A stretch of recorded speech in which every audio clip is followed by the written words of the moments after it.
Okay.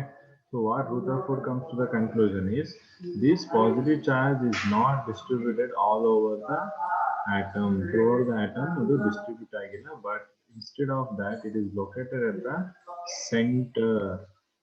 Central ಇದೆ ಅದು ಆ ಸೆಂಟ್ರಲ್ ಇರೋದನ್ನ ಅವನು ನ್ಯೂಕ್ಲಿಯಸ್ ಅಂತ ಕರೆದ. ಸೊ ಅವಾಗ ಇಲ್ಲಿಂದ ಬರುವಂತ ರೇಡಿಯೇಷನ್ಸ್ ಇಲ್ಲಿ ಹಿಟ್ ಆಗಿ ಈ ತರ ಡಿಫ್ಲೆಕ್ಟ್ ಆಗಿದೆ. Hit and deflected. ಸೊ ಯಾವುದೋ ಒಂದು ಇನ್ 20,000 ಏನಾಗಿದೆ, ಇಟ್ಸ್ ಸ್ಟ್ರೈಟ್ ಆಗಿ ಸೆಂಟರ್ ಹಿಟ್ ಮಾಡಿರೋದ್ರಿಂದ ಅದು ಬೌನ್ಸ್ ಬ್ಯಾಕ್ ಆಗಿದೆ. It's the centre one, it bounce back. So ಈ ಸೆಂಟ್ರಲ್ ಇರೋಂಥದ್ದು ತುಂಬಾ ಸ್ಟ್ರಾಂಗ್ ಆಗಿದೆ, ಹೆವಿ ಇದೆ. So that is known as nucleus ಅಂತ ಹೇಳ್ತಾರೆ. Okay. So the positive charge has to be concentrated in a very small volume that repelled or deflected the positive charge particles. ಅಲ್ವಾ? So ನೀವು positive ಹತ್ರ ತಗೊಂಡ್ರೆ ಏನಾಗುತ್ತೆ? Repel ಆಗುತ್ತೆ. So ಅದೇ ರೀತಿ ಇಲ್ಲೂ ಕೂಡ ಆಗಿರುವಂತದ್ದು. ಸೊ ಇಲ್ಲೂ ಕೂಡ ಪಾಸಿಟಿವ್ ರೇಡಿಯೇಷನ್ಸ್ ಬಂದಾಗ ಅದೇನಾಗ್ತಿದೆ, ರಿಪೆಲ್ ಮಾಡ್ತಿದೆ. ಆಗಿದೆಯಾ? ಸೊ ಅದಕ್ಕೆ repelled and deflected the positive charge alpha particles. Positive charge ಇರುವಂತ ಆಲ್ಫಾ ಪಾರ್ಟಿಕಲ್ ಅದು ರಿಪೆಲ್ ಮಾಡ್ತಿದೆ ಅಥವಾ ಡಿಫ್ಲೆಕ್ಟ್ ಮಾಡ್ತಿದೆ. So that is the second point. Clear ಆಗಿದೆಯಾ?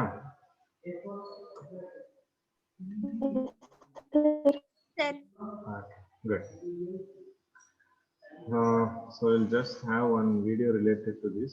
So then we'll get a little more clarity on that. Just speak loudly. Yeah. So one video is related to this. So we'll just have a look on that and then we'll come back. So it will get you more clarity on the concept.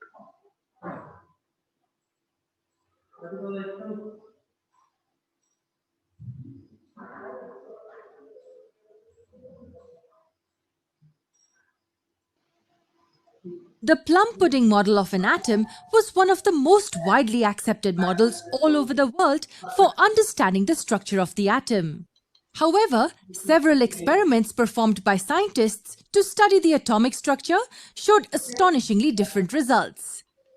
They were contradicting the plum pudding model. This led many scientists all over the globe to reconsider the structure of an atom and study it again. Around the year 1911, a British physicist, Ernst Rutherford, carried out the famous gold foil experiment. He did this to understand the structure of an atom. The experiment was carried out by Rutherford along with Hans Geiger and Ernest Marsden. The experiment he performed was a breakthrough in the field of chemistry, which helped him understand the structure of an atom in a more accurate manner. This is how the setup of his experiment looked like. As we can see here, he used a source of alpha particles locked in a lead container with a very small slit. This ensured that the alpha particles only came out through a small opening and traveled in a straight line. But why did he select alpha particles in the first place? Well, the alpha particles were having high energy and were heavier as well. So if we say the atom is like a pudding of positively charged particles with electrons embedded in it, then the particles will pass straight through it. This is obvious because the heavier particles will pierce through the lighter pudding structure of the atom and pass through it. This is what Rutherford thought. For this reason, their greater mass and energy compared to the protons made him choose alpha particles for the experiment. Next, he used a very thin gold foil on which the alpha particles would bombard. Why did he choose a gold foil? Well, a really thin gold foil was estimated to contain approximately 1,000 atoms. Lesser the atoms, more convenient the experiment would be. Lastly, are we able to locate this circular band with a gap here? What could this be? Well, this is the screen. A fluorescent screen that would help us detect the radiation. That means the screen will glow or emit fluorescent light whenever alpha particles will hit it. So this is how the track of alpha particles can be traced. Now we're all set to understand how the experiment worked. The alpha particles were emitted from the element present in this box. These directly hit the gold foil. Now what should happen ideally?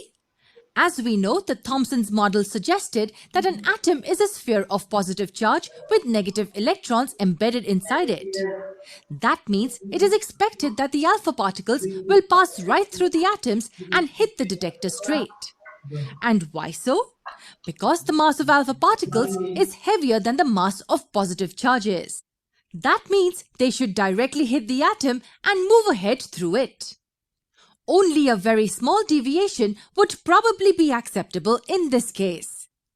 But is this what he observed? Not really. He was astonished to get unexpected results. What results did he get? He found that most of the fast-moving alpha particles passed straight through the foil and hit the detector. However, some particles got deflected by small angles. And lastly, to his astonishment, few alpha particles also rebounded. Now, how can this be possible? These three observations made Rutherford think that the plum pudding model is not really correct. Based on the conclusions he had, he put forward the new hypothesis explaining the structure of atoms. What were his conclusions? Let us have a look at the conclusions by Rutherford, followed by the new atomic model put forth by him in the next video.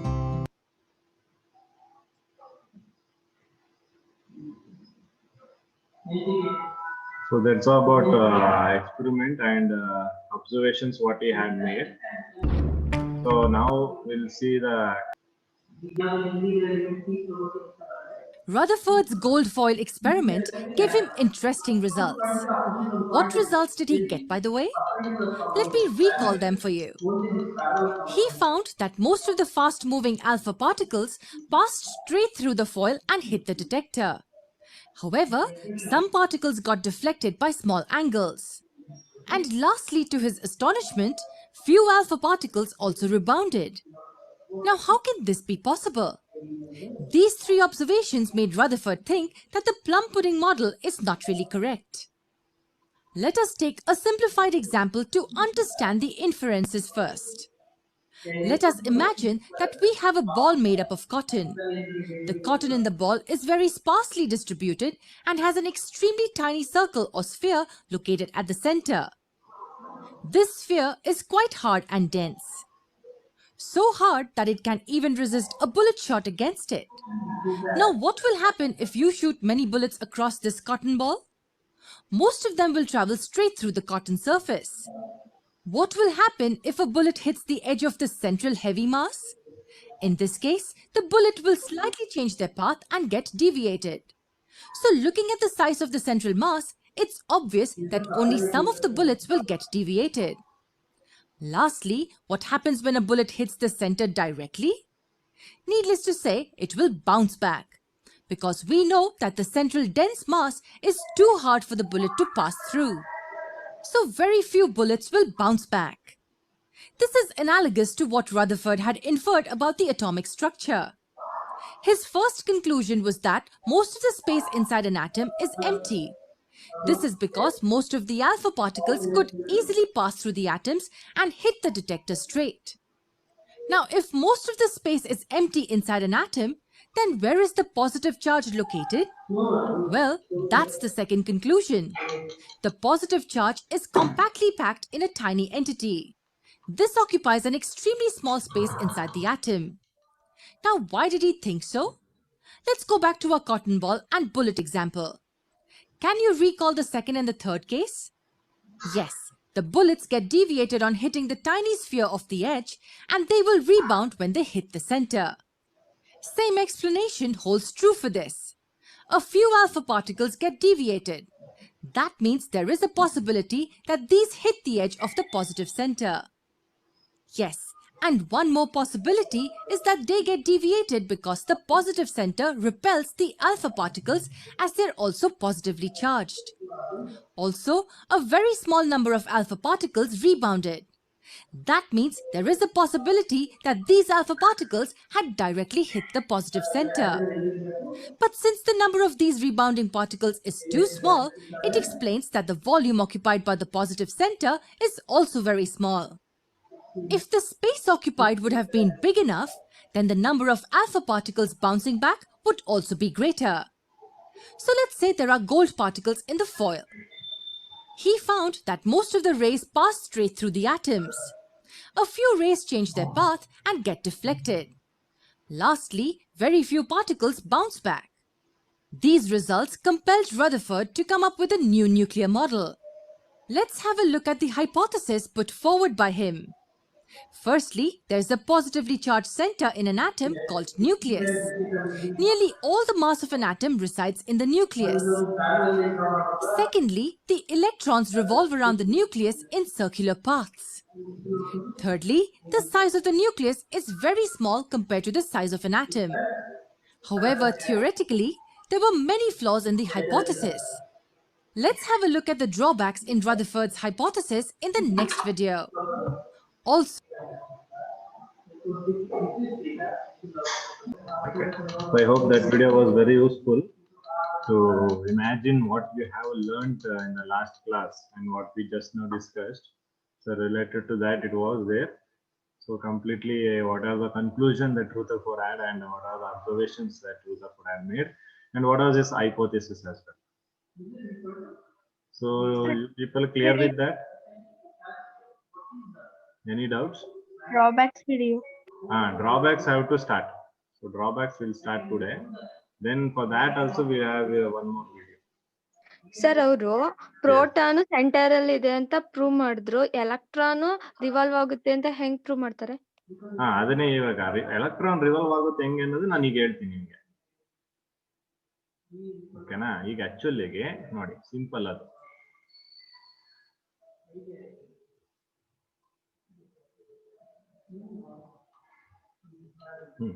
Actual ಆಗಿ first ಏನ್ ಮಾಡಿದ್ರು, ರೂಥರ್ಫೋರ್ಡ್ model ನ ಯಾವ್ದೋ ಒಂದು comparison ಮಾಡಿದ್ವಿ. ಯಾವ್ದು comparison ಮಾಡಿದ್ವಿ? Rutherford atomic model ನ ಸರ್ ಇದು ವಾಟರ್ಮೆಲನ್ ಅಲ್ಲ, ಅದು ವಾಟರ್ ಮೆಲನ್, ಅದು ಅಲ್ಲಿ ಒಂದು ಥಾಮ್ಸನ್,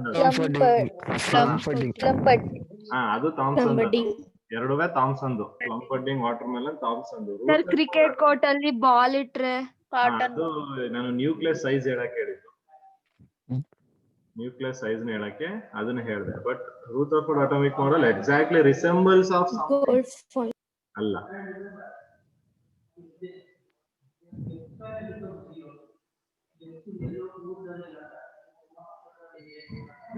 ನೆನ್ಪಾಡ್ಕೊಳ್ಳಿ, ಮರ್ತ್ಬಿಟ್ರ? Gold foil.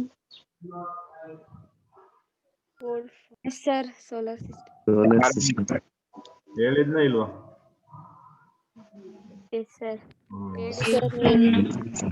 ಅದನ್ನೇ ಹೇಳಿದ್ದು, ಮರ್ತ್ ಬಿಡ್ಬಾರ್ದು. Things you should remember the thing. ಮರ್ತ್ರೆ ಹೋಯ್ತು. ಸೊ ಇಲ್ಲಿ ಏನು ರೂಥರ್ಫೋರ್ಡ್ ಪ್ರಕಾರ ನ್ಯೂಕ್ಲಿಯಸ್ ಅಂದ್ರೆ positive charge at the centre and ಅದ್ರ ಸುತ್ತ ಎಲೆಕ್ಟ್ರಾನ್ ಸುತ್ತುತ್ತಾ ಇದೆ ಅನ್ನೋದಕ್ಕೆ ಯಾವ್ದು reason? Solar system. Solar system ಅಲ್ಲಿ ಏನಾಗ್ತಿತ್ತು, ನಮ್ಗೆ ಅರ್ತ್ ಸನ್ ಸೆಂಟ್ರಲ್ ಇರ್ತಿತ್ತು, ಅದ್ರ ಸುತ್ತ ಏನಾಗ್ತಿತ್ತು? ಓಕೆ. ಸೊ ಇಲ್ಲೂ ಕೂಡ ಸರ್ಕ್ಯುಲರ್ ಆರ್ಬಿಟಲ್ ಅಲ್ಲಿ ರೊಟೇಟ್ ಆಗ್ತಿತ್ತು. ಸೊ ಇಲ್ಲಿ ವಾಟ್ ಯು ಅಸ್ಯೂಮ್, ಸೊ ಏನ್ ಎಲೆಕ್ಟ್ರಾನ್ ಇದೆ, ಈ ಎಲೆಕ್ಟ್ರಾನ್ ಏನಾಗ್ತಿದೆ? ಸರ್ಕ್ಯುಲರ್ ಪಾತ್ ಅಲ್ಲಿ ರೊಟೇಟ್ ಆಗ್ತಿದೆ. ಆ ಸರ್ಕ್ಯುಲರ್ ಪಾತ್ ಅಲ್ಲಿ ರೊಟೇಟ್ ಆಗ್ತಿರೋದಕ್ಕೆ ಅವ್ನು ಏನ್ ಮಾಡಿರೋದು, ಇದು ಕಂಪ್ಯಾರಿಸನ್ ಮಾಡಿ ಹೇಳಿದ್ದು. ಅರ್ಥ ಆಗ್ತಿದ್ಯಾ? It need not to be true. ಇದು ನಿಜ ಆಗಿರ್ಬೇಕು ಅಂತ ಏನಿಲ್ಲ. ದಿಸ್ ಎನ್ ಹೈಪೋಥೆಸಿಸ್, ಅಸಂಪ್ಷನ್ ಅಷ್ಟೇ. ಓಕೆ. ಸೊ ಈಗ ಆಕ್ಚುಯಲ್ ಆಗಿ ನಾವು ಎಕ್ಸ್ಪೆರಿಮೆಂಟ್ಲಿ ಅನಲೈಸ್ ಮಾಡಿ ನೋಡೋಣ ವೆದರ್ ಅವ್ನು ಹೇಳಿದ್ ಕರೆಕ್ಟ್ ಇದೆಯಾ ಇಲ್ವಾ ಅನ್ನೋದನ್ನ we have to analyse. Okay. So ಹೇಗೆ ಅನಲೈಸ್ ಮಾಡೋದು? See here. So when you have a negative charge over here and when you have a positive charge over here, ಅವೆರಡರ ಮಧ್ಯ ಫೋರ್ಸ್ ಆಫ್ ಅಟ್ರಾಕ್ಷನ್ ಇರುತ್ತಾ? Yes sir. Yes sir. Yes sir. It's the force of attraction. So ಆ force of attraction we call it as ಏನಂತ ಕರೆದಿದ್ದಾನೆ? Static. Force of attraction. Good. So ಇದನ್ನ ಅವನು ಹೇಳಿದಾನೆ. So electrostatic force ಅಂದ್ರೆ ಈ positive charge ಇದೆಯಲ್ಲ, ಇದು ಎಲೆಕ್ಟ್ರಾನ್ ಫುಲ್ ಮಾಡ್ತಾ ಇರುತ್ತೆ ಅಲ್ವಾ ಹತ್ರಕ್ಕೆ? ಅಲ್ವಾ? ಎಲೆಕ್ಟ್ರಾನ್ ಫುಲ್ ಮಾಡ್ತಾ ಇರುತ್ತೆ ಹತ್ರಕ್ಕೆ. ಸೊ ಅಲ್ಲಿ ಎಲೆಕ್ಟ್ರಾನ್ ಫುಲ್ ಮಾಡ್ತಿದ್ರೆ ಎಲೆಕ್ಟ್ರಾನ್ ಏನಾಗ್ಬೇಕಿತ್ತು? ಪಾಸಿಟಿವ್ ಚಾರ್ಜ್ ಹೋಗಿ attract ಆಗ್ಬೇಕಿತ್ತಲ್ವಾ? Yes, sir. Yes, sir. ಆಗ್ಬೋದು. ಅಲ್ವಾ? ಬಟ್ ಇಲ್ಲಿ ಏನಾಗ್ತಿದೆ, ಅದು ಪಾಸಿಟಿವ್ ಚಾರ್ಜ್ ಹೋಗಿ ಅಟ್ರಾಕ್ಟ್ ಆಗ್ತಾ ಇಲ್ಲ. ಸೊ ಏನಕ್ಕೆ ಆಗ್ತಾ ಇಲ್ಲ, will see that. Okay, so observe here ಈ ಕೇಸಲ್ಲಿ ನಾನು ಆಗ್ಲೇ ಹೇಳಿದೆ, ಆ ಪಾಸಿಟಿವ್ ಚಾರ್ಜ್ ಏನ್ ಮಾಡ್ತಿದೆ, it is pulling the negative towards it. So because of this there is electrostatic force of attraction ಅಂತ. ಓಕೆ, ಸೊ ಈಗ ಇಲ್ಲಿ ಎಲೆಕ್ಟ್ರಾನ್ ಮೂವ್ ಆಗ್ತಿದೆ ಅಂದ್ರೆ ಎಲೆಕ್ಟ್ರಾನ್ ಏನಿದೆ, electron has some Negative. Velocity. Okay, electron ಏನಿದೆ, velocity ಇದೆ. Velocity scalar vector. Sir, vector. So it will be having direction as well. So electron e directional move ಆಗ್ತದೆ. Okay, so ಆಗ attraction ಈ direction ಇದೆ. Clear ಆಗ್ತಿದೆಯಾ ನಾನು ಹೇಳ್ತಿರೋದು? ನೋಡಿ, direction ಹೀಗಿದೆ, ಅಟ್ರಾಕ್ಷನ್ ಹೀಗಿದೆ. ಎಲೆಕ್ಟ್ರಾನ್ ಹಿಂಗೂ ಮೂವ್ ಆಗ್ಬೇಕು, ಇದು ವೆಲಾಸಿಟಿ ಎಳಿತಾ ಇದೆ ಈ ಕಡೆಗೆ, ಇದ್ರದ ಫೋರ್ಸ್ ಕೂಡ ಈ ಕಡೆ ಎಳಿತಾ ಇದೆ. ರಿಸಲ್ಟೆಂಟ್ ಎಲ್ಲಿಗೆ ಬರುತ್ತೆ, ಹಿಂಗ್ ಬರುತ್ತಾ? Yes, sir. ಅರ್ಥ ಆಗ್ತಿದೆಯಾ? ಫೋರ್ಸ್ ಮೋಸ್ಟ್ಲಿ ಫೋರ್ಸ್ ಅನ್ನೋ ಕಾನ್ಸೆಪ್ಟ್ ಓದಿದ್ರೆ ರಿಸಲ್ಟೆಂಟ್ ಫೋರ್ಸ್ ಅಂತ ಬರುತ್ತೆ. ರಿಸಲ್ಟೆಂಟ್ ಫೋರ್ಸ್ ಇದು ಫಿಸಿಕ್ಸ್ ಅಲ್ಲಿ ಬರೋದು, ರಿಸಲ್ಟೆಂಟ್ ಫೋರ್ಸ್ ಅಂತ. ನೀವು ಒಬ್ಬ ಹುಡುಗನ್ನ ಎರಡು ಸೈಡ್ ಇಂದ ಸೇರ್ಕೊಂಡು ಹೇಳಿದ್ರೆ ಅವ್ನ್ ಯಾವ ಕಡೆ ಹೋಗ್ತಾನೆ, ಈ ಡೈರೆಕ್ಷನ್ ಹೋಗ್ತಾನಲ್ವಾ? Yes or no? Okay, so ಅದು ಫಿಸಿಕ್ಸ್ ಕಾನ್ಸೆಪ್ಟ್. ಅದು ಗೊತ್ತಿದ್ರೆ ಇದು ಸ್ವಲ್ಪ ಅರ್ಥ ಮಾಡ್ಕೊಳಕ್ ಈಸಿ ಆಗುತ್ತೆ. ಸೊ ಹಂಗಾಗಿ ಇಲ್ಲಿ ನೋಡಿ ಏನಾಗ್ತಿದೆ ಅಂದ್ರೆ, ಇವಾಗ ಈ ಕಡೆ ವೆಲಾಸಿಟಿ ಇದು ಡೈರೆಕ್ಷನ್ ಹಿಂಗಿದೆ, ಈ ಫೋರ್ಸ್ ಈ ಕಡೆ ಇದೆ, ವೆಲಾಸಿಟಿ ಸ್ಪೀಡ್ ಈ ಕಡೆ ಇದೆ ಅಲ್ವಾ? ಸೊ ಇವು ಎರಡು ಫುಲ್ ಆಗ್ಬೇಕಾದ್ರೆ ಏನಾಗುತ್ತೆ, ಎಲೆಕ್ಟ್ರಾನ್ಸ್ ಹಿಂಗ್ ಮೂವ್ ಆಗ್ತಾ ಹೋಗುತ್ತೆ. ಕ್ಲಿಯರಾ? ಪುನಃ ಇಲ್ಲಿಗೆ ಬಂತು ಅನ್ಕೊಳ್ಳಿ. ಸೊ ಇಲ್ಲಿಗೆ ಬಂದಾಗ ಡೈರೆಕ್ಷನ್ ಹಿಂಗಿದೆ, ಇದು ಹಿಂಗಿದೆ, ಪುನಃ ಏನಾಗುತ್ತೆ, ಹಿಂಗ್ ಮೂವ್ ಆಗುತ್ತೆ. ಕ್ಲಿಯರ್ ಆಗ್ತಿದ್ಯಾ? ಸೊ ಈಗ ಇಲ್ಲಿ ಆ ವೆಲಾಸಿಟಿ ಚೇಂಜಸ್ ಆಗ್ತಾ ಇದೆ ನಮ್ಗೆ. ಸ್ಪೀಡ್ ಏನಾಗಿದೆ, ಸ್ಪೀಡ್ ವೆಲಾಸಿಟಿ ಒಂದೇನಾ, ಇಲ್ಲ ಬೇರೆ ಬೇರೆ? No, sir, ಬೇರೆ. ಸ್ಪೀಡ್ ಇಲ್ಲಿ constant, speed is not varying, ನೆನ್ಪಿಟ್ಕೊಳ್ಳಿ. ಓಕೆ, ಈ ಎಲೆಕ್ಟ್ರಾನ್ ಸ್ಪೀಡ್ ಇದೆಯಲ್ಲ ಅದು constant, but electron velocity is not constant. Okay, so ಆ ವೆಲಾಸಿಟಿ ಏನಾಗ್ತಿದೆ, ಈಗ ಈ ಫುಲ್ ಮಾಡ್ತಾರೆ. ಸೊ ಇಲ್ಲಿ ವೆಲಾಸಿಟಿ ಇದೆ ಅಂದ್ರೆ ಈ ಎಲೆಕ್ಟ್ರಾನ್ ಅಲ್ಲಿ ಆಕ್ಸಲರೇಷನ್ ಕೂಡ ಇದೆ ಅಂತ. ಓಕೆ, ಸೊ ವೆಲಾಸಿಟಿ ಇದೆ ಅಂದ್ರೆ ಆಕ್ಸಲರೇಷನ್ ಇದೆ ಅಂತ. ಸೊ ಆಕ್ಸಲರೇಷನ್ ಬಂತು ಅಂದ್ರೆ ಅಲ್ಲಿ ಫೋರ್ಸ್ ಬಂತು. ಸೊ ಆ ಫೋರ್ಸ್ ನಾನು ಇಲ್ಲಿ ಹೇಳ್ತಾ ಇರೋದು ನಿಮಗೆ. ಇಲ್ಲೂ ಒಂದು ಫೋರ್ಸ್ ಆಫ್ ಅಟ್ರಾಕ್ಷನ್ ಆಕ್ಟ್ ಮಾಡ್ತಿದೆ ಎಲೆಕ್ಟ್ರಾನ್ ಮೇಲೆ, ಇಲ್ಲೂ ಒಂದು ಫೋರ್ಸ್ ಆಫ್ ಅಟ್ರಾಕ್ಷನ್ ಆಕ್ಟ್ ಮಾಡ್ತಿದೆ ಎಲೆಕ್ಟ್ರಾನ್. ಈ ಫೋರ್ಸ್ ಇದೆಯಲ್ಲ, ಈ ಫೋರ್ಸ್ ನಾವು ಏನಂತ ಕರಿತೀವಿ, ಸೆಂಟ್ರಿಪಿಟಲ್ ಫೋರ್ಸ್. ಕೇಳಿದಿರಾ ಇದನ್ನ? ಎಸ್ ಸರ್, ಕೇಳಿದೀವಿ. ಸೆಂಟ್ರಿಪಿಟಲ್ ಫೋರ್ಸ್ ಅನ್ನೋದು ಕೇಳಿರ್ತೀರಾ ನೀವು ಅಲ್ವಾ? ಸೊ ಯಾರೇ ಒಬ್ರು ಏನು ರನ್ನಿಂಗ್ ಅಲ್ಲಿ ಹೋಗ್ಬೇಕಾದ್ರೆ, ರನ್ನಿಂಗ್ ಮಾಡ್ಬೇಕಾದ್ರೆ ಅವನೇನು ರನ್ನರ್ ಇರ್ತಾನೆ, ಅವನೇನ್ ಮಾಡ್ತಾನೆ, ಓಡ್ಬೇಕಾದ್ರೆ ಲೀನ್ ಆಗ್ತಾನೆ ಅಲ್ವಾ, ಟುವರ್ಡ್ಸ್ ದಿಸ್ ಪಾಯಿಂಟ್ ಲೀನ್ ಆಗ್ಬಿಟ್ಟು ಹೋಗ್ತಾನೆ, ಬೆಂಡ್ ಆಗಿ ಓಡ್ತಂತಾನೆ ಕ್ರಾಸಿಂಗ್ ಅಲ್ಲಿ. ನೋಡಿದೀರಾ, ಅಬ್ಸರ್ವ್ ಮಾಡಿದೀರಾ? ಅದು ಸೆಂಟ್ರಿಪಿಟಲ್ ಫೋರ್ಸ್. ಓಕೆ, ಸೊ ಆ ತರ ಸೆಂಟ್ರಿಪಿಟಲ್ ಫೋರ್ಸ್ ಇಲ್ಲಿ ಎಕ್ಸಿಸ್ಟ್ ಆಗ್ತಿದೆ. ಇಲ್ಲಿ ಎಲೆಕ್ಟ್ರಾನ್ ಏನ್ ಮಾಡ್ತಿದೆ ಅಂದ್ರೆ, ಈ ಎಲೆಕ್ಟ್ರಾನ್ ಈ ಎಲೆಕ್ಟ್ರೋಸ್ಟಾಟಿಕ್ ಫೋರ್ಸ್ ಆಫ್ ಅಟ್ರಾಕ್ಷನ್ ಇದೆಯಲ್ಲ, ಈ ಫೋರ್ಸ್ ನ ಸರ್ಕ್ಯುಲರ್ ಮೋಷನ್ ಅಲ್ಲಿ ಮೂವ್ ಆಗೋದಕ್ಕೆ ಯೂಸ್ ಮಾಡ್ತಿದೆ. Okay, so this electron is making use of this electrostatic force of attraction to move in a circular motion. So ಈ ಒಂದು ಫೋರ್ಸ್ ಅಂದ್ರೆ ಈ ಎಲೆಕ್ಟ್ರೋಸ್ಟಾಟಿಕ್ ಫೋರ್ಸ್ ಏನಕ್ಕೆ ಕನ್ವರ್ಟ್ ಆಗ್ತಿದೆ ನನ್ಗೀಗ, ಸೆಂಟ್ರಿಪಿಟಲ್ ಫೋರ್ಸ್ ಆಗಿ ಕನ್ವರ್ಟ್ ಆಗ್ತಿದೆ. ಅಂದ್ರೆ ಅದು ಎಲೆಕ್ಟ್ರೋಸ್ಟಾಟಿಕ್ ಫೋರ್ಸ್ ನ ಸೆಂಟ್ರಿಪಿಟಲ್ ಫೋರ್ಸ್ ಆಗಿ ಯೂಸ್ ಮಾಡ್ಕೊಂಡು ಸರ್ಕ್ಯುಲರ್ ಮೋಷನ್ ಅಲ್ಲಿ ಏನಾಗ್ತಿದೆ, ಅದೀಗ ರೊಟೇಟ್ ಆಗ್ತಿದೆ. ಅರ್ಥ ಆಗ್ತಿದ್ಯಾ? ಗೊತ್ತಾಯ್ತಾ ಎಲೆಕ್ಟ್ರಾನ್ ಏನಕ್ಕೆ ರೊಟೇಟ್ ಆಗ್ತಿದೆ ಅನ್ನೋದು, ಏನಕ್ಕೆ ಅಟ್ರಾಕ್ಷನ್ ಆಯ್ತಾ ಇಲ್ಲ ಅನ್ನೋದು ಪಾಯಿಂಟ್ ಅರ್ಥ ಆಯ್ತಾ ನಿಮ್ಗೆ? ಸೊ ಹಾಗಾಗಿ ಎಲೆಕ್ಟ್ರಾನ್ ಬಂದು ಪಾಸಿಟಿವ್ ಗೆ ಇದಾಗಲ್ಲ. ಬಟ್ ಇನ್ನೂ ಒಂದು ಡ್ರಾಬ್ಯಾಕ್ ಹೇಳ್ತೀನಿ ಈಗ, ಫಸ್ಟ್ ಇದೆ ಅರ್ಥ ಮಾಡ್ಕೊಂಡು. ಸೊ ಎಲೆಕ್ಟ್ರಾನ್ ರೊಟೇಟ್ ಆಗ್ತಿರೋದಕ್ಕೆ ಮೇಜರ್ ಆಗಿ ಇಲ್ಲಿ ಕಾರಣ ಏನೋದಿರೋದು, centripetal force. So because of that centripetal force, electron ಏನಾಗ್ತಿದೆ, it is rotating around the nucleus around the positive charge in a circular orbit. Okay, clear ಆಯ್ತಾ ಇದು? ಏನಾದರೂ ಡೌಟ್ ಬಂತಾ ನೋಡಿ?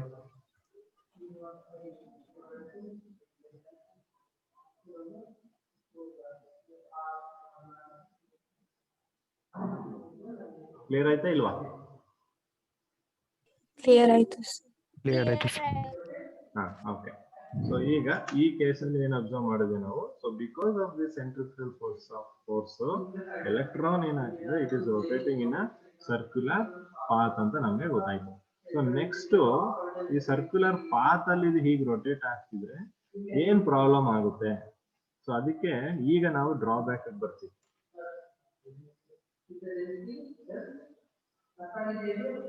Okay, so drawbacks of ರೂದರ್ಫೋರ್ಡ್.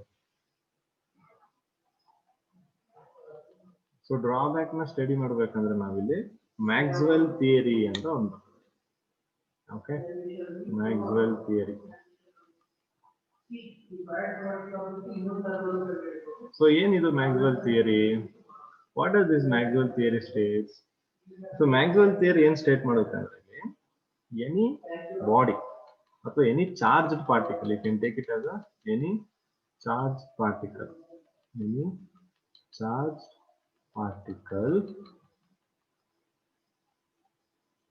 emits radiation. ಅಂದ್ರೆ ಯಾವುದೇ ಒಂದು charge particle move ಆಗ್ತಿರ್ಬೇಕಾದ್ರೆ, ಆಕ್ಸಿಲರೇಟೆಡ್ ಆಗ್ತಿರ್ಬೇಕಾದ್ರೆ, any charge particle when it is accelerated, okay, ಈ ಪಾರ್ಟಿಕಲ್ ಏನ್ ಮಾಡುದು, it emits radiation, it emits radiation and loses energy. It emits radiation and loses energy. ಅರ್ಥ ಆಯ್ತಾ? ಅಂದ್ರೆ ಎನಿ ಚಾರ್ಜ್ ಪಾರ್ಟಿಕಲ್ ಆಕ್ಸಿಲರೇಷನ್ ಮಾಡ್ತಾ ಇರ್ಬೇಕು. ಆಕ್ಸಿಲರೇಷನ್ ಅಂದ್ರೆ ಏನು? ಮೂವ್ಮೆಂಟ್ ಆಗ್ತಿರ್ಬೇಕಾದ್ರೆ ಏನಾಗುತ್ತೆ, ಅದು ರೇಡಿಯೇಷನ್ ಎಮಿಟ್ ಮಾಡಿ ಎನರ್ಜಿನ ಏನ್ ಮಾಡ್ಕೊತಿದೆ, ಲಾಸ್ ಮಾಡ್ಕೊತಾರೆ. ಫಾರ್ ಎಕ್ಸಾಂಪಲ್ ಟಾರ್ಚ್ ಇದೆ ಅಲ್ವಾ? ಟಾರ್ಚ್ ಗೊತ್ತಾ? ಆ ಟಾರ್ಚ್ ಅನ್ನು ಯೂಸ್ ಮಾಡ್ತಿದಂಗೆ ಏನಾಗ್ತಾ ಹೋಗುತ್ತೆ, ಅದ್ರ light in the form of light radiation emit ಮಾಡುತ್ತೆ. ಹೌದಾ? ರೇಡಿಯೇಷನ್ ಎಮಿಟ್ ಮಾಡ್ಬಿಟ್ಟು ಅದ್ರದ್ದು ಎನರ್ಜಿ ಏನಾಗ್ತಾ ಹೋಗುತ್ತೆ, ಸ್ಲೋಲಿ ಲೋ ಆಗ್ತಾ ಹೋಗುತ್ತೆ ಅಲ್ವಾ? ಸೊ ಆ ಒಂದು ಟಾರ್ಚ್ ಎಮಿಟ್ ಆಗ್ತಿರುವಂತ ಲೈಟ್ ರೇಡಿಯೇಷನ್ ಇದೆ, they are charge particles. Okay, so these charge particles when they emit radiations, they are going to lose the energy. So ಇದು ಯಾವ ಥಿಯರಿ? Maxwell theory. ಕ್ಲಿಯರ್ ಆಗಿದೆಯಾ? ಅರ್ಥ ಆಯ್ತಾ ಇದು ಕಾನ್ಸೆಪ್ಟ್? ಸೊ ಈಗ ನಮಗ್ charged particle ಅಂತ ಇರೋದು ಯಾವುದು? ಎಲೆಕ್ಟ್ರಾನ್ ಇದೆಯಾ charge particle, which is rotating in a circular motion around ಯಾವುದು?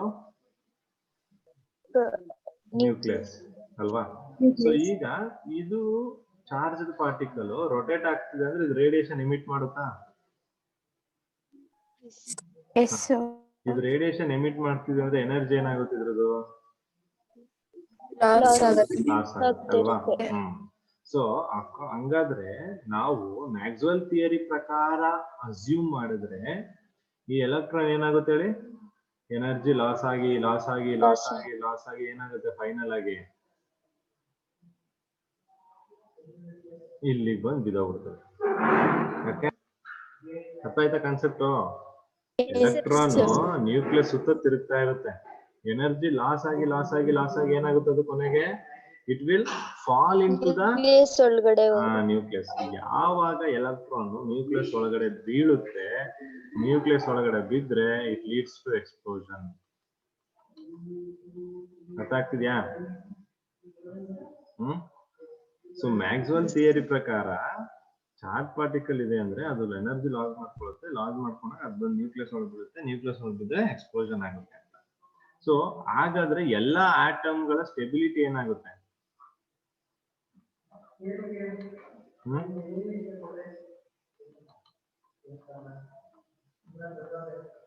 ಏನಾಯ್ತು ಆಟಮ್ ಸ್ಟೆಬಿಲಿಟಿ? ಹಾಗಾದ್ರೆ ಥಿಂಕ್ ಮಾಡಿ. ಆಟಮ್ ಸ್ಟೇಬಲ್ ಇದೆಯಾ ಅನ್ಸ್ಟೇಬಲ್ ಇದೆ? ಈಗ ಸ್ಟೇಬಲ್. ಆಟಮ್ ಅನ್ಸ್ಟೇಬಲ್ ಇದೆ, ಸ್ಟೇಬಲ್ ಇಲ್ಲ. ಹೆಂಗ್ ಅನ್ಸ್ಟೇಬಲ್ ಆಗಕ್ಕಾಗುತ್ತೆ? ಅಲ್ಲಿ ಎಕ್ಸ್ಪ್ಲೋಷನ್ ಆಗ್ತಿದೆ. Explosion is not a stable. ನಿಮ್ಗೆ ಪಕ್ಕದಲ್ಲಿ ನೀವು ಈಗ ಆಟಮ್ ನಿಮ್ಗೆ ಗೊತ್ತು, ಎಲ್ಲಾ ಕಡೆ ಆಟಮ್ ಇದೆ, ನಿಮ್ ಬಾಡಿಲಿ ಆಟಮ್ ಇದೆ ಅಂದ್ರೆ ನಿಮ್ ಬಾಡಿ ಎಕ್ಸ್ಪ್ಲೋಷನ್ ಆಯ್ತಾ ಇರ್ಬೇಕು ಎನಿ ಟೈಮ್. ಆಟಮ್ಗಳು ಬಂದು ಬಂದು ಬಂದು ಬೀಳ್ತಾ ಇದೆ ಅಂದ್ರೆ ಎಕ್ಸ್ಪ್ಲೋಷನ್ ಆಯ್ತಾ ಇರ್ಬೇಕು. ಹಂಗಾರೆ ನೀವು ಸ್ಟೇಬಲ್ ನಾಟ್ ಸ್ಟೇಬಲ್. ಸೊ ಇಲ್ಲಿ ಫಸ್ಟ್ ಫೇಲ್ಯೂರ್, ಫಸ್ಟ್ ಡ್ರಾಬ್ಯಾಕ್ ಏನು, ಇದನ್ನ ಎಕ್ಸ್ಪ್ಲೇನ್ ಮಾಡಕ್ಕಾಗಲ್ಲ. ಬಟ್ ನಮ್ಗೆ ಹಂಗ ಆಗ್ತಿಲ್ಲ ಅಲ್ವಾ? ಆಟಮ್ ಅಂದ್ರೆ ಒಳಗೆ ಅಂದ್ರೆ ಪಾಸಿಟಿವ್ ಚಾರ್ಜ್ ಒಳಗಡೆ ಎಲೆಕ್ಟ್ರಾನ್ ಬಂದು ಬೀಳ್ತಿದ್ಯಾ ಹಾಗಾದ್ರೆ? No, it is not happening. ಈ ಅಸಂಪ್ಷನ್ ಇದು ಇವನ್ ಹೇಳಿದ ಪ್ರಕಾರ ಆಗ್ಬೇಕಿತ್ತು, ಬಟ್ ಇದು ಆಗ್ತಾ ಇಲ್ಲ. ಅಂದ್ರೆ ಎಲೆಕ್ಟ್ರಾನ್ ಬಂದು ಇದ್ರೊಳಗೆ ಬೀಳ್ತಾ ಇಲ್ಲ. ಅದು ಏಕ್ ಬೀಳ್ತಾ ಇಲ್ಲ, ಯಾಕೆ ಅನ್ನೋದು ನೀವು ಎಕ್ಸ್ಪ್ಲೇನ್ ಮಾಡಕ್ಕಾಗಲ್ಲ. ಯಾರು ರೂಥರ್ಫೋರ್ಡ್. ಅರ್ಥ ಆಗ್ತಿದ್ಯಾ? ಸೊ ಬಿಕಾಸ್ ಆಫ್ ದಟ್ ಏನಾಗುತ್ತೆ, he was not able to explain the stability of atom. Maxwell ಏನ್ ಮಾಡಕ್ಕಾಗಲ್ಲ, ಸಾರಿ ರೂಥರ್ಫೋರ್ಡ್ ಏನ್ first drawback, is not able to explain the stability of atom. Yes, so that is the first drawback of Rutherford theory. Clear ಆಗಿದೆಯಾ first drawback?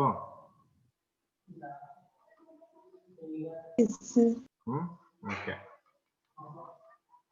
So next here. So he was not able to explain the distribution of electrons. Distribution of electron explain ಮಾಡಕ್ಕಾಗಲ್ಲ. ಯಾಕೆ explain ಮಾಡಕ್ಕಾಗಲ್ಲ ಅಂದ್ರೆ ಏನು distribution of electron ಅಂದ್ರೆ, ಈಗ ನಮಗೆ positive charge ಇದೆ, ಇದ್ರ ಸುತ್ತ ಏನಿದೆ ಎಲೆಕ್ಟ್ರಾನ್ಸ್ ಇದಾವೆ. ಎಲೆಕ್ಟ್ರಾನ್ಸ್ ಹೇಗ್ ಡಿಸ್ಟ್ರಿಬ್ಯೂಟ್ ಆಗಿದೆ, ಎಲೆಕ್ಟ್ರಾನ್ ಇಲ್ಲಿದೆಯಾ ಅಥವಾ ಎಲೆಕ್ಟ್ರಾನ್ ಇಲ್ಲಿದೆಯಾ, ಒಂದು ಆರ್ಬಿಟಲ್ ಎಷ್ಟು ಎಲೆಕ್ಟ್ರಾನ್ ಇದಾವೆ, ಇವೆಲ್ಲವನ್ನ ಅವನು ಹೇಳಕ್ಕಾಗಲ್ಲ. ಅರ್ಥ ಆಗ್ತಿದ್ಯಾ? He does not explain the distribution of electron around the nucleus. ಮತ್ತೆ ಅದ್ರದ್ದು ಎನರ್ಜಿಸ್ ಬಗ್ಗೆನೂ ಹೇಳಲ್ಲ.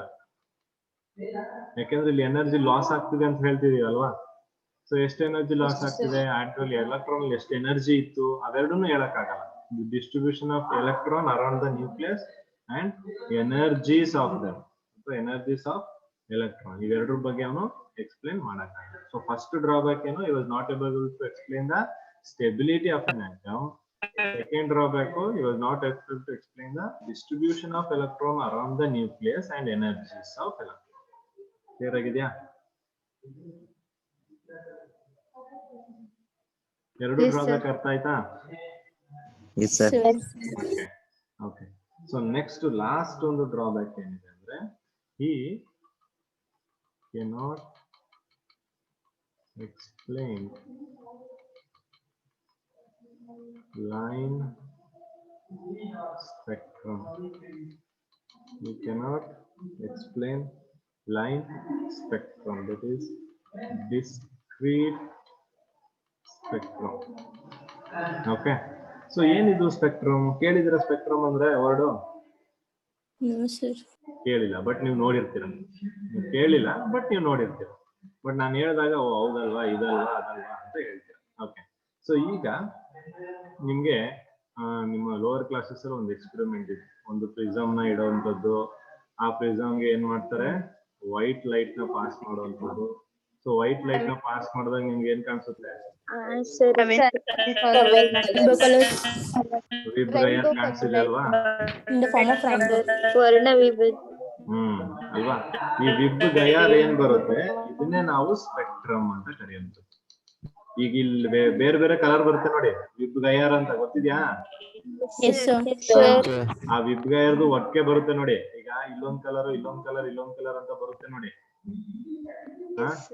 ನೋಡಿ ಈಗ ಈ ತರ ಬ್ಯಾಂಡ್ಗಳು, ಇದು ಎಲ್ಲೋ ಕಲರ್ ಅಂತು, ನೆಕ್ಸ್ಟ್ ಬಣ್ಣಗಳಾಗಿ ಬರುತ್ತೆ. ಹಾ ಹೌದು.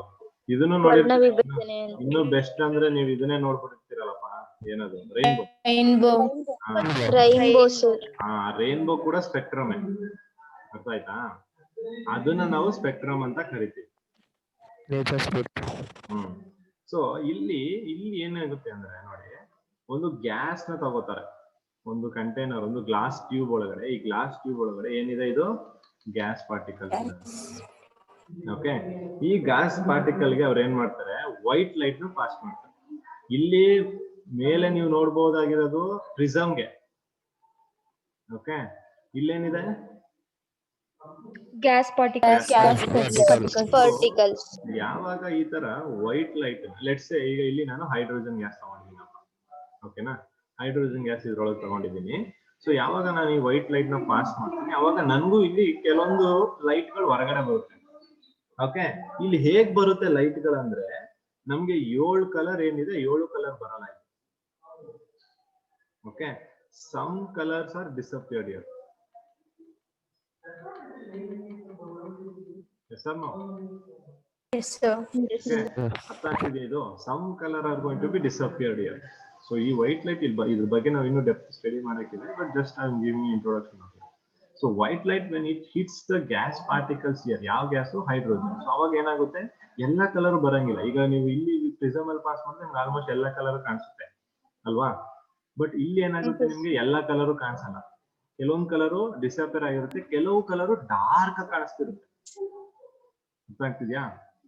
7 ಕಲರ್ ಅಲ್ಲಿ ಒಂದ್ 3 ಕಲರ್ ಕಾಣಿಸುತ್ತೆ ಅನ್ಕೊಳ್ಳಿ, ಅದ್ರಲ್ಲಿ ಒಂದ್ ಕಲರ್ ತುಂಬಾ ಡಾರ್ಕ್ ಆಗಿ ಕಾಣಿಸ್ತಿರುತ್ತೆ. ಅರ್ಥ ಆಯ್ತಾ? ಅದನ್ನ ನಾವು ಸ್ಪೆಕ್ಟ್ರಮ್, ಅದನ್ನ ನಾವು ಡಿಸ್ಕ್ರೀಟ್ ಸ್ಪೆಕ್ಟ್ರಮ್ ಅಂತ ಕರಿತೀವಿ. ಈಗ ಹೈಡ್ರೋಜನ್ ಗ್ಯಾಸ್ ನ ನಾನು ತೆಗೆದುಬಿಟ್ಟು ನಾನು ಕ್ಲೋರಿನ್ ಗ್ಯಾಸ್ ಹಾಕ್ತೀನಿ ಅನ್ಕೊಂಡು, ಹೈಡ್ರೋಜನ್ ಗ್ಯಾಸ್ ಅಲ್ಲಿ ಯಾವ ಕಲರ್ ಡಾರ್ಕ್ ಆಗಿತ್ತು ಅದೇ ಕಲರ್ ಕ್ಲೋರಿನ್ ಗ್ಯಾಸ್ ಅಲ್ಲಿ ಡಾರ್ಕ್ ಆಗಿರ್ಬೇಕು ಅಂತ ಏನಿಲ್ಲ. ಕ್ಲೋರಿನ್ ಗ್ಯಾಸ್ ಯೂಸ್ ಮಾಡಿದಾಗ ಕಲರ್ ಬೇರೆ ಆಗ್ತದೆ, ಬೇರೆ ಕಲರ್ ಬರ್ಬೋದು, ಬೇರೆ ಕಲರ್ ಡಿಸಪಿಯರ್. ಅರ್ಥ ಆಗ್ತಿದ್ಯಾ ಹೇಳ್ತಾ ಇರೋದು? Yes, sir. ಈ ಗ್ಯಾಸಿಯಸ್ ಪಾರ್ಟಿಕಲ್ ಒಳಗಡೆ ಇರೋದು ಆಟಮ್ಗಳು ತಾನೆ? Yes, sir. Yes, sir. Just ಅಂದ್ರೆ ಆ ಕಲರ್ ರೆಸ್ಪಾನ್ಸಿಬಲ್ ಯಾರಿಂದ? Atoms. ಅದನ್ನ ಇವನು ರೂಥರ್ಫೋರ್ಡ್ ಎಕ್ಸ್ಪ್ಲೇನ್ ಮಾಡಕ್ಕಾಗಲ್ಲ. He was not able to explain line spectrum ಅಂತ ಬರೆದ್ರೆ ಸಾಕು. ಕ್ಲಿಯರ್ ಆಯ್ತಾ? yes, sir. ಮೂರನೇ ಡ್ರಾಬ್ಯಾಕ್. ಓಕೆ, ರೂಥರ್ಫೋರ್ಡ್ ಅಲ್ಲಿ ನೋಡ್ಕೊಳ್ಳಿ, ಕಾಮನ್ ಆಗಿ 3 ಮೂರ್ observation, 3 conclusion, 3 hypothesis, 3 drawback Conclusion. ಅಲ್ವಾ? Second drawbacks ಇನ್ನೊಂದ್ಸಲ Yes, sir. ಯಾವ್ದಪ್ಪ? second one sir. Second one drawback. Yes sir. Okay, ಅದೇ ಇದು ಡಿಸ್ಟ್ರಿಬ್ಯೂಷನ್ ಆಫ್ ಎಲೆಕ್ಟ್ರಾನ್ ನಾ? Sir. Sir. ಓಕೆ, ಅದನ್ನ ಹೇಳ್ತೀನಿ. ಇದು ಅರ್ಥ ಆಯ್ತಾ ಈಗ? Yes, sir. ಸೊ ಇದು ಕ್ಲಿಯರ್ ಆಗಿದ್ರೆ ನೆಕ್ಸ್ಟ್ ಹೋಗೋಣ. ಈಗ ನೆಕ್ಸ್ಟ್ ಸೆಕೆಂಡ್ ಅಲ್ಲಿ ಏನ್ ಹೇಳ್ತಾನೆ, he was not able to explain the distribution of electron. ಅಂದ್ರೆ ನೋಡಿ, ಆಟಮ್ ಹೀಗಿದೆ. ಓಕೆ, ನಮ್ಗೆ ಈಗ ಆಕ್ಚುಯಲ್ ಆಗಿ ನಮ್ಗೆ ಗೊತ್ತಿರೋದೇನೋ, ಆಟಮ್ ಒಳಗಡೆ ಸೆಂಟ್ರಲ್ ನ್ಯೂಕ್ಲಿಯಸ್ ಇದೆ, ಅದ್ರ ಸುತ್ತ ಡಿಫ್ರೆಂಟ್ ಶೆಲ್ ಗಳಿದೆ ಅಂತ ಗೊತ್ತಾ? Yes, sir. ಆ ಶೆಲ್ ಗಳಲ್ಲಿ ಎಲೆಕ್ಟ್ರಾನ್ಗಳು 2n² ಫಾರ್ಮುಲಾದಲ್ಲಿ ಇದೆ ಅಂತ ನಮ್ಗೆ ಗೊತ್ತು, ಹೌದಾ? Yes, sir. ಅದು ನಮ್ಗೆ ಇವಾಗ ಗೊತ್ತಾಗಿರೋದು. ರೂಥರ್ಫೋರ್ಡ್ ಹೇಳಿದಾನ ಅದನ್ನ? No, sir. ಹೇಳಿಲ್ಲ. ರೂಥರ್ಫೋರ್ಡ್ ಹೇಳಿಲ್ಲ. ಸೊ ಅವನು ಅದನ್ನೇ ಹೇಳಿದ್ ನಾನು, ಎಲೆಕ್ಟ್ರಾನ್ಸ್ ಹೇಗೆ ಡಿಸ್ಟ್ರಿಬ್ಯೂಟ್ ಆಗಿದೆ, ಫಸ್ಟ್ ಆರ್ಬಿಟ್ ಇದೆಯಾ, ಸೆಕೆಂಡ್ ಆರ್ಬಿಟ್ ಇದೆಯಾ, ಥರ್ಡ್ ಆರ್ಬಿಟ್ ಇದೆಯಾ, ಅದೇನು ಹೇಳಿಲ್ಲ ಅವನು. ಎಲೆಕ್ಟ್ರಾನ್ ಸುತ್ತುತ್ತಾ ಇದೆ, ಸುತ್ತ ಅಷ್ಟೇ ಹೇಳಿರೋದು ಅವನು. Yes sir. Electrons R revolving around the nucleus in circular orbit ಅಂತ ಹೇಳಿರೋದು. ಆ ಆರ್ಬಿಟ್ ಅಲ್ಲಿ ಎಷ್ಟು ಎಲೆಕ್ಟ್ರಾನ್ ಇದೆ, ಆರ್ಬಿಟ್ ಗಳು ಎಷ್ಟಿದಾವೆ, ಕೆ ಶೆಲ್ ಇದೆ, ಎಲ್ ಶೆಲ್, ಎಂ ಶೆಲ್, ಏನು ಹೇಳಿಲ್ಲ ಅವನು.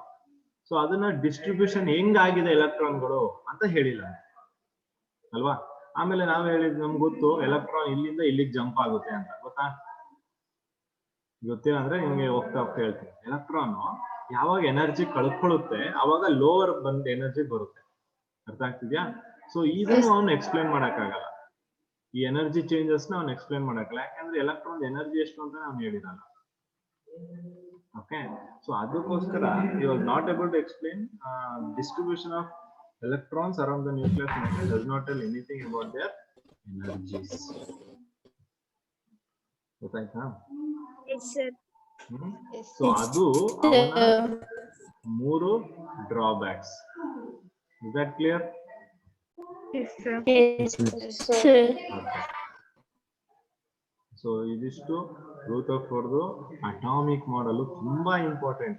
ಈ ಒಂದು ಅಟಾಮಿಕ್ ಮಾಡೆಲ್ ಬಿಟ್ರೆ ನೆಕ್ಸ್ಟ್ ನಮ್ಗೆ ಬೋರ್ಸ್ ಅಟಾಮಿಕ್ ಮಾಡೆಲ್ ಬರುತ್ತೆ, ಅದು completely very important. Actually full change ಆಗೋದೇ ಅದ್ರ ಮೇಲೆ. ನೋಡಿ ಇಲ್ಲಿ ಡ್ರಾಬ್ಯಾಕ್ಸ್ ಇದೆ ರೂಥರ್ಫೋರ್ಡ್, ನಾನು ಹೇಳಿದ್ದೆ. Small charge particle moving around an opposite charge center continuously loses its energy ಅಂತ ಮ್ಯಾಕ್ಸ್ವೆಲ್ ಥಿಯರಿ ಪ್ರಕಾರ ಲೂಸ್ ಮಾಡ್ಕೊಳುತ್ತೆ ಎನರ್ಜಿ ರೇಡಿಯೇಷನ್ ಎಮಿಟ್ ಮಾಡಿ ಅಂತ. So it should lose energy and should set up in spiral form and falling into the nucleus. Nucleus is but even it could not explain line spectra of hydrogen. Okay, so line spectrum explain Madilla. Other is the distribution of electron explain Madilla. Is that clear?